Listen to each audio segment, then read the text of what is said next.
Assalamualaikum warahmatullahi wabarakatuh. Luar biasa, hari ini lumayan cerah ya.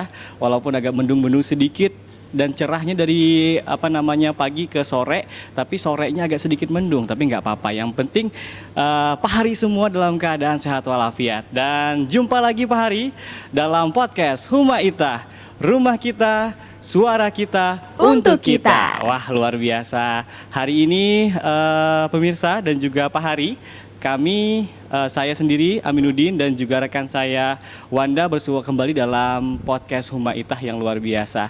Dan hari ini sih lumayan berat sih lumayan ya berat. pembahasannya sebenarnya Wanda. Iya. Tapi kalau ngomongin tentang berat kayaknya kita agak sedikit lebih fresh gitu Iya, ya. karena Kenapa kita fresh? juga berada Di tempat yang WOW. Wow. Apalagi Kalau bukan kata orang Mahalap mungkin hotel ya. Iya, kalau kata orang mungkin tempat ini tuh PW gitu ya. Betul, kayak nggak mau pulang deh Nggak mau kayaknya pulang dulu.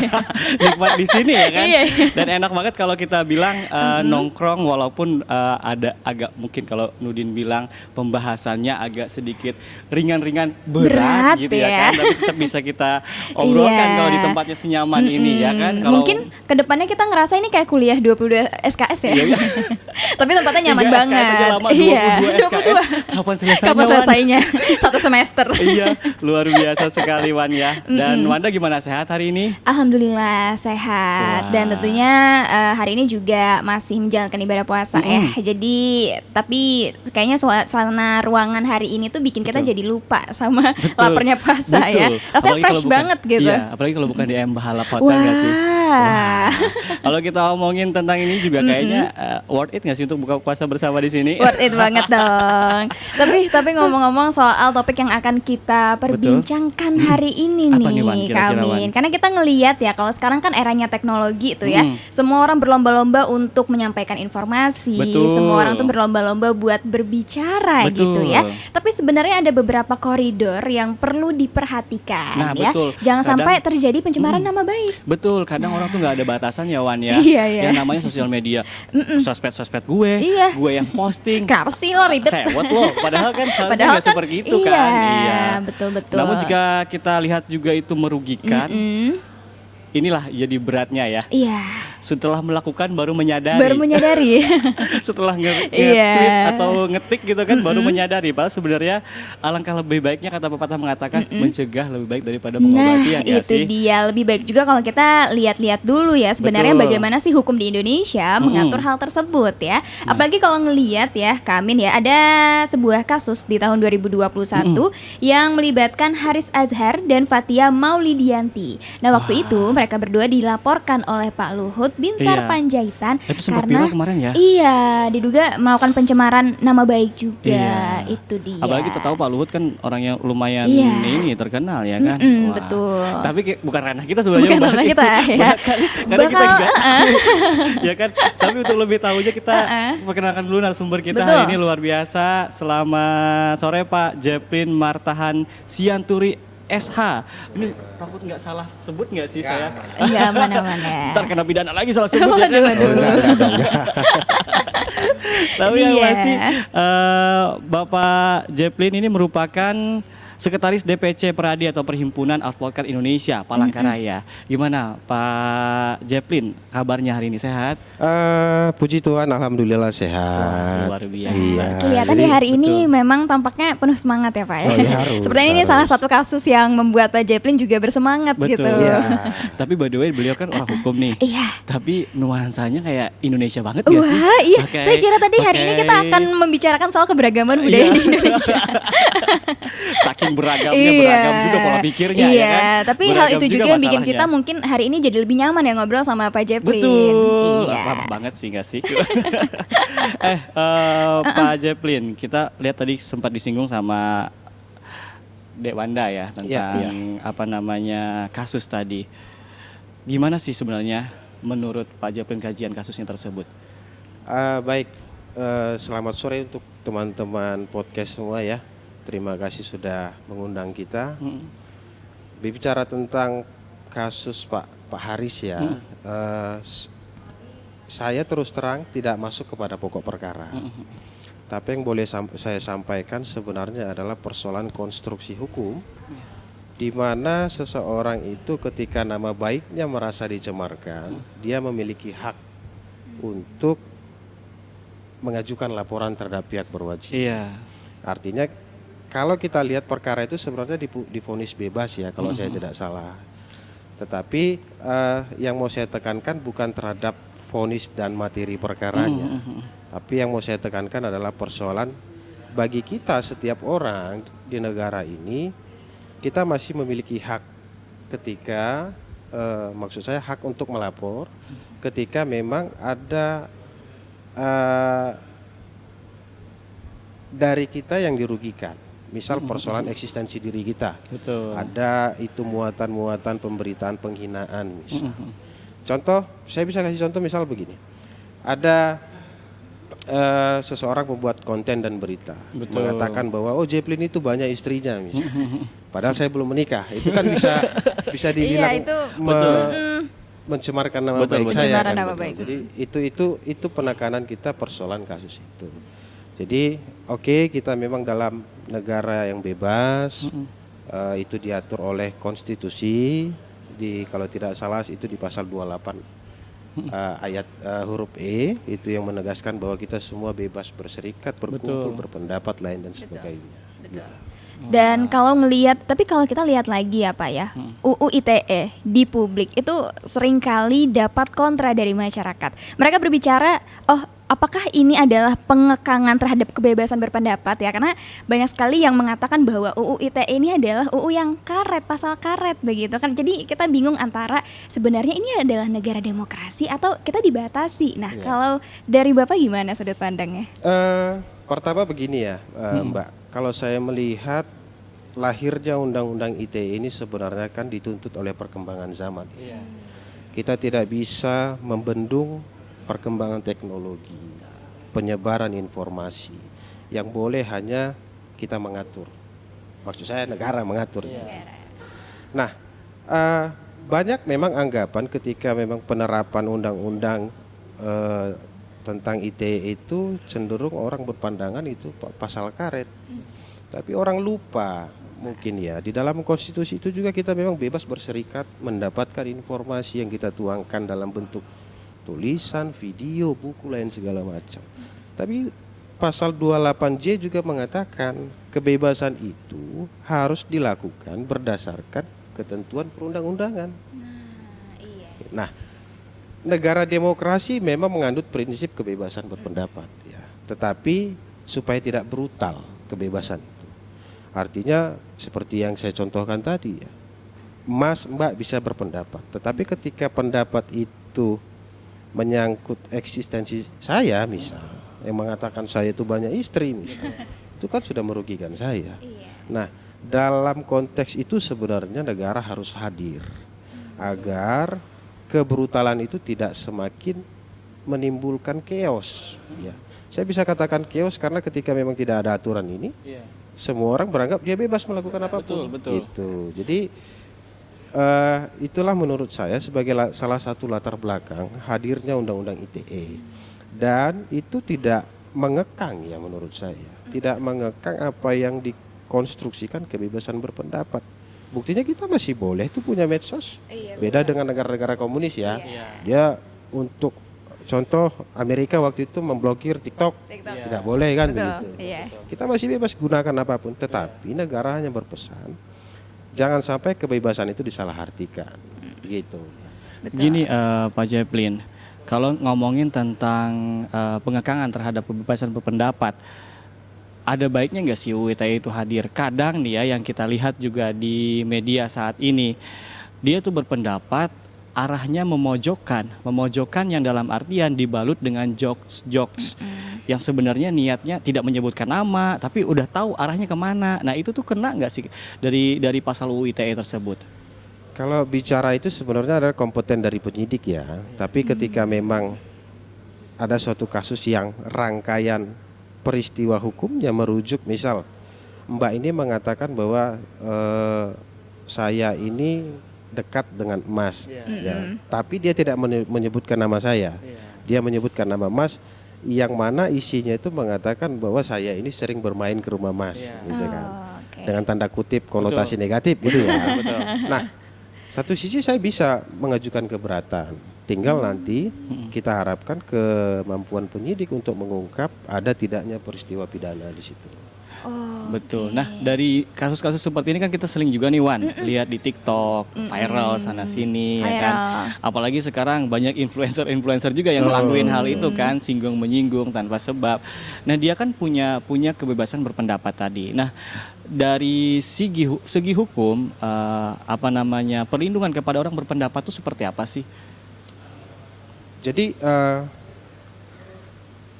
seperti yang saya katakan tadi ya, lahirnya Undang-Undang ITE ini untuk manajerial sebenarnya, ya, pengatur persoalan teknologi informasi. Betul.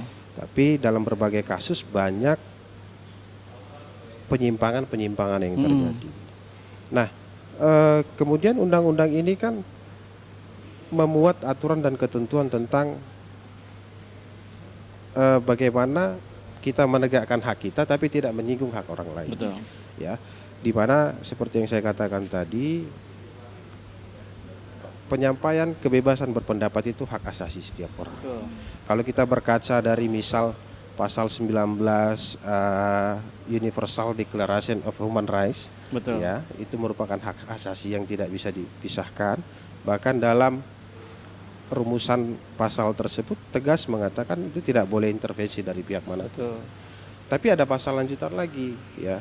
Ketika kita menggunakan kebebasan itu, setidak-tidaknya harus melindungi dan menghormati hak-hak orang lain. Iya. Itulah batasan yang diberikan oleh Undang-Undang ITE. Betul. Contoh ya pencemaran nama baik itu.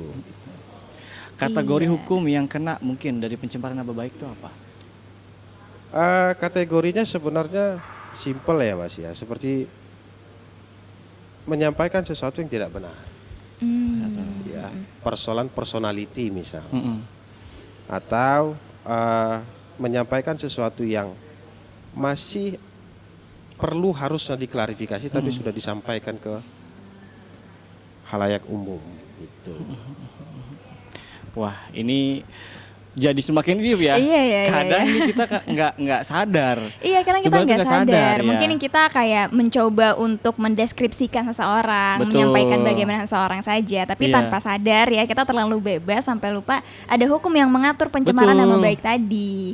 Iya, tapi Nah. kalau dilihat dari sisi korban ya, Kak Iya. Amin, kita pasti ngerasa kayak kita sangat butuh perlindungan hukum ini Nah, gitu, karena betul. kita tiba-tiba ya tidak ada angin, tidak ada hujan, tiba-tiba Nah. aku nama kita jadi buruk gitu. Betul. Jadi memang sangat diperlukan yang namanya UU ITE, apalagi perlindungan untuk pencemaran nama baik tadi. Tapi bagaimana kalau berbicara soal instrumen hukumnya, Pak? Soal pencemaran nama baik dalam UU ITE ini?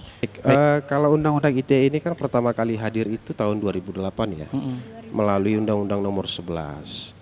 Waktu itu dengan segala keterbatasannya mengatur berbagai lalu lintas, kalau boleh saya bilang itu transaksi elektronik ya. Tidak hanya pencemaran nama baik, penghinaan yang ada di dalamnya, tetapi ada juga persoalan cyber, ada juga di dalamnya. Kemudian Undang-Undang Nomor 11 ini mengalami perubahan dua kali ya.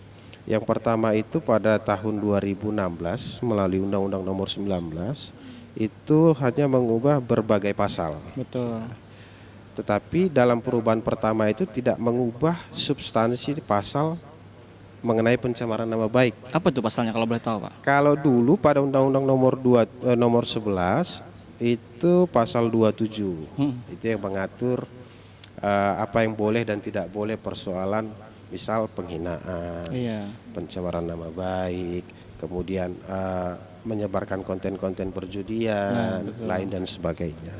Pada Undang-Undang Nomor 19 itu tidak diubah, artinya masih sama. Betul. Kemudian muncullah perkara Haris tadi, sehingga pada tahun 2024 rumusan pasal itu Kalau jadi dirubah gitu ya?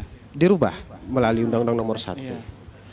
Kalau kita perhatikan ya frasanya pada Undang-Undang Nomor 11 di situ kan ditentukan setiap orang yang dengan sengaja dan tanpa hak, ya artinya ketika orang tanpa hak melakukan itu maka dia bisa dikenakan pasal itu. Betul. Tetapi pada Undang-Undang Nomor 1 Tahun 2024 frasanya setiap orang yang mendistribusikan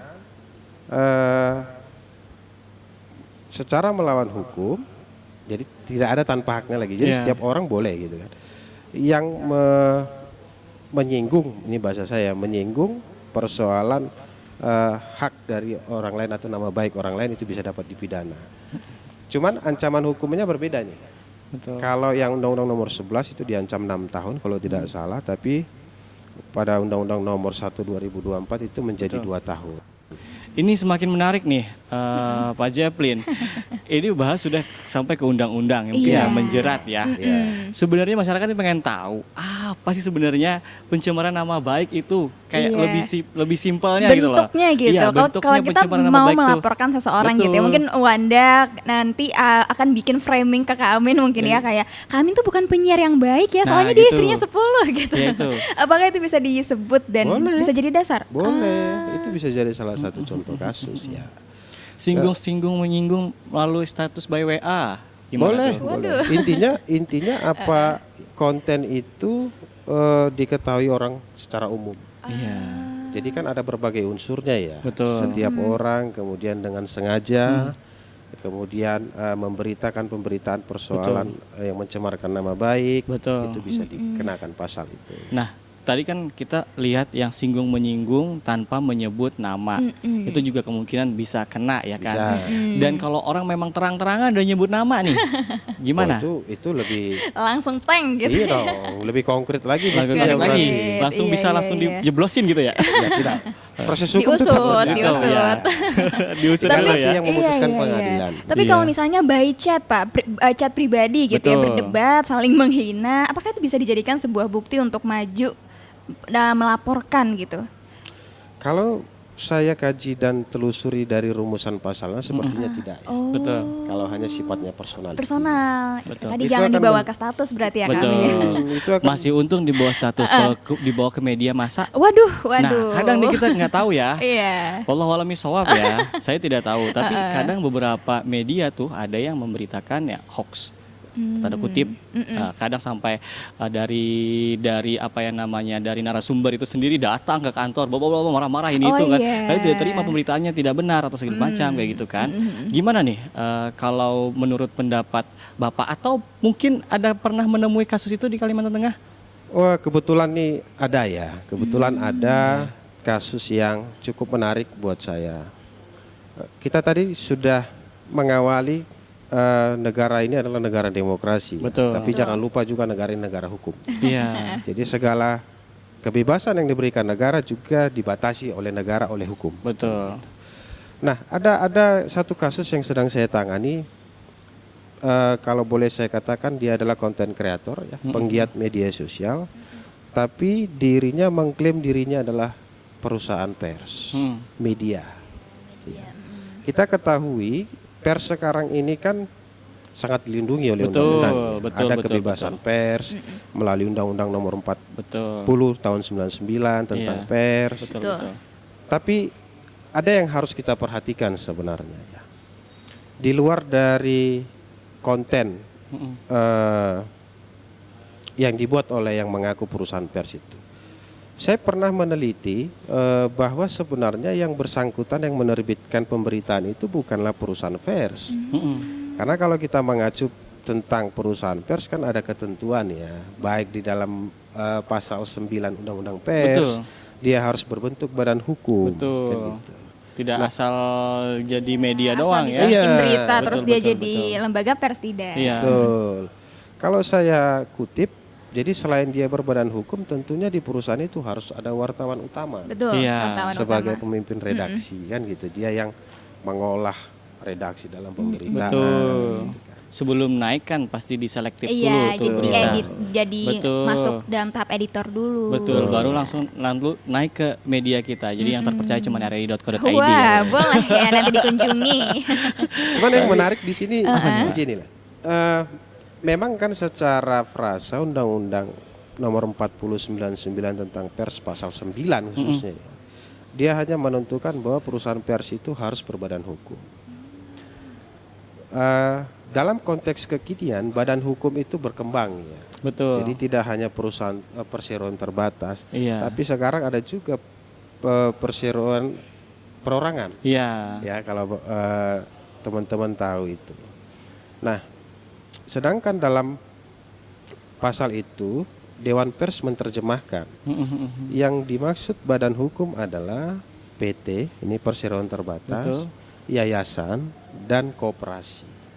Secara limitatif hanya 3. Artinya PT perorangan itu tidak diperkenankan menjadi perusahaan pers. Itulah kasus yang sedang saya tangani bahwa Betul. konten kreator itu memang punya AHU ya, SK AHU, Betul. perusahaan perseroan, tapi sifatnya itu adalah PT perorangan. Betul. Ya gitu. Jadi menurut kami sebenarnya dia tidak patut dan layak untuk memberitakan sesuatu yang tidak benar. Ya, kalaupun memberitakan yang benar dia juga harus sebutkan dong dia kutip dari media mana atau wartawan siapa. Harus betul-betul rinci ya. Betul. Jangan asal copy paste dan naikin. Sumbernya juga Sumbernya mesti harus betul. kredibel, tidak hanya Betul. opini pribadi. Betul. Makanya sebagai wartawan itu kan tangan panjang masyarakat. Betul. Batusnya kan kita bela masyarakat lah kasusnya ini. Berarti kita juga harus memihak dong, jangan sampai ada hal yang tidak beres yang dilakukan gitu kan, atau pemberitaannya tidak benar. Nah, itu tidak dibenarkan juga. Apalagi kalau tadi dibilang CP dan PT-nya tidak jelas ya kan. Nah, itu juga Iya. badan hukumnya harus jelas juga ya kan. Walaupun tadi dibilang Pak Jeplin bahwa beritanya itu tidak hoax, tapi tetap balik lagi ke CP atau PT-nya tadi. Ya, Badan dia hukumnya. punya hak tidak untuk memberitakan itu. Betul. Betul. Oh, ini hak dan tidak hak ya. Iya, jadi memang kalau berbicara soal hak, kita Betul. sebagai masyarakat Indonesia pasti punya hak, tapi kita Betul. juga punya kewajiban untuk menghargai sesama juga. Nah, harus pilah-memilah dalam memilih kosakata untuk menyuarakan apa yang benar gitu kan. Iya. Wah, dari kasus yang dijalankan tadi ada kesulitan atau hambatan seperti apa mungkin? Sampai sekarang Padahal sih lumayan tidak. ya, kasusnya lumayan ini ya. Uniknya lagi begini, Mas. Saya PT perorangan itu, tapi saya mencatut nomor induk berusaha perusahaan lain.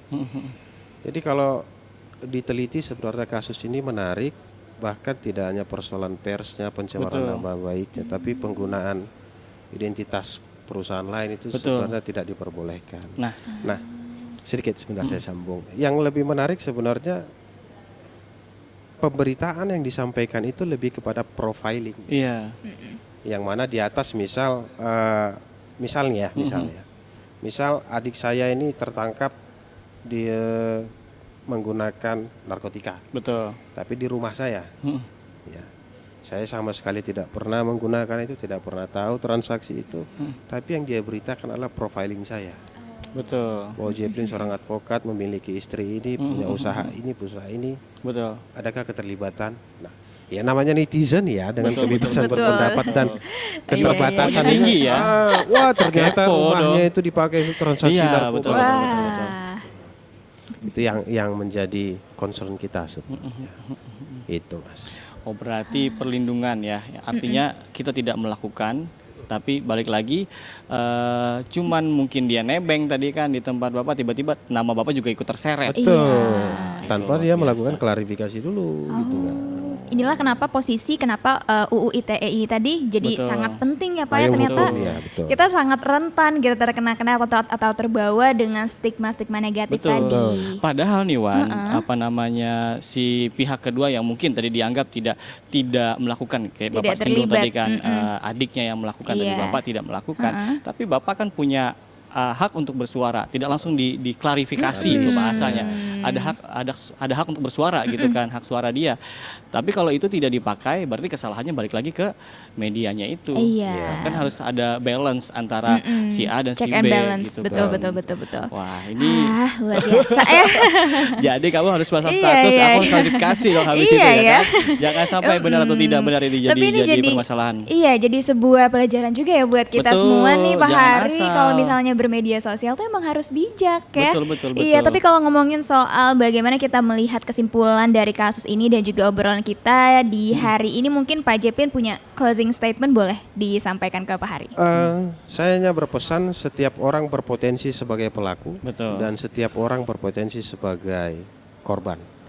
Jadi seruan kepada kita semua, bijaklah kita bermedia sosial, katakan apa yang perlu dikatakan, Betul. jika tidak perlu. Dan bagi korban yang merasa nama baiknya dicemarkan, bisa melakukan proses hukum kepada pihak yang berwajib. Itu saja. Wah. Dan dari Peradi mungkin siap ya. Kita siap. Siap. Kak Peradi menyala ini di Menyala. Malakara. Luar biasa banget ya. Tadi ngomongin tentang closing statementnya lumayan unik ya. Iya. Tapi kita pengen tahu nih satu terakhir mungkin lagi ya Wan ya. Iya, Saya kurang boleh. puas gitu ya. Apa tuh? Pak Hari, bahwa memang jika ada berita hoax ya, terus juga dia tidak terima, gimana dari hukum menyikapi tentang orang yang melaporkan, oh ini berita saya tidak terima, saya tidak sesuai dengan ini. Dari eksekusi dari hukumnya seperti apa? Saya harus katakan bahwa kan kita menganut supremasi hukum ya, artinya mengedepankan proses hukum. Betul. Mengedepankan itu artinya semua institusi itu punya kewenangan masing-masing. Artinya tidak boleh langsung menjustifikasi bahwa si pelaku, anggaplah dia pelaku, Iya. tapi tidak boleh langsung dijustifikasi dia adalah yang Pelaku. bersalah. Harus berdasarkan putusan pengadilan. Betul. Nah, putusan pengadilan ini bisa kita dapatkan ketika memang proses dalam penyidikan maupun penyelidikan itu sudah kita lalui. Sehingga pra penuntutan maupun penuntutannya di pengadilan kita bisa dapatkan hasil yang kita katakanlah sesuai dengan harapan kita apabila Iya. itu berkaitan dengan kepentingan hukum kita. Betul. Wah. Ini luar biasa ya. Iya, Kita iya, punya iya. perlindungan baik itu sebagai pelaku ataupun sebagai tersangka ya kan. Iya. Ada hak untuk berbicara atau melakukan banding Pembelaan. lah, pembelaan lah bahwa memang kita tidak bersalah ataupun bersalah dibuktikan dengan jalur hukum tadi. Betul. Iya, Nah, betul. itu Pak Hari perlu banget kita Iya. tahu ya. Jadi Jadi, jangan merasa kalau Anda sudah sebagai apa ya tersangka ataupun sebagai korban ya, apalagi korban ya kan harus berani speak up lah. Kita Iya. gunakan sosial media sebaik mungkin untuk Iya, mengeksekusi untuk ini. mencari keadilan juga. Wah, ini sebenarnya mau ngobrol lebih banyak lagi nih Pak Jefflin, tapi kita terbatas waktu luar biasa banget. Boleh Sayang diundang lain kali, sekali. Mbak. Oh iya, iya, RRI itu buka lebar ya untuk di podcast selanjutnya nih. Iya. Ready banget kami dengan Pak Jefflin dan tentunya juga terima kasih sekali lagi untuk Pak Jefflin atas informasi yang merupakan seorang advokat juga sekaligus Sekretaris DPC Peradi Palangkaraya yang sudah berbagi wawasan berharga tentang perlindungan hukum bagi pencemaran nama baik berdasarkan UU ITE. Iya. Dan pastinya ini informasinya sangat bermanfaat ya, apalagi kita di era digital. Tentunya juga buat semua orang baik itu Pak Hari yang nontonin kita ya kan atau yang dengerin kita nanti melalui radio juga ya kan Betul. yang akan kita play. Tentunya ini menjadi apa ya?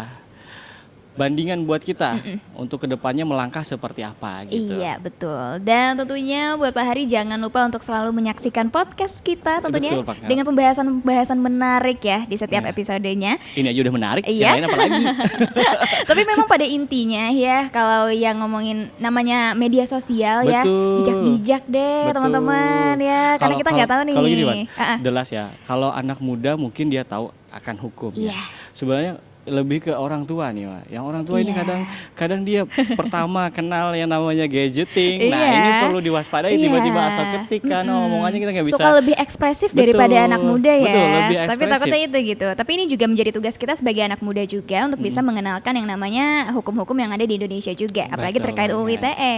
Nah, Wah. itu dia. Oke, terima kasih Pak Hari semua dan sampai jumpa di episode berikutnya dengan topik menarik. Tetap waspada dan gunakan media sosial dengan bijak. Saya Aminuddin. Dan saya Wanda. Kami harus undur diri. Wassalamualaikum Warahmatullahi wabarakatuh.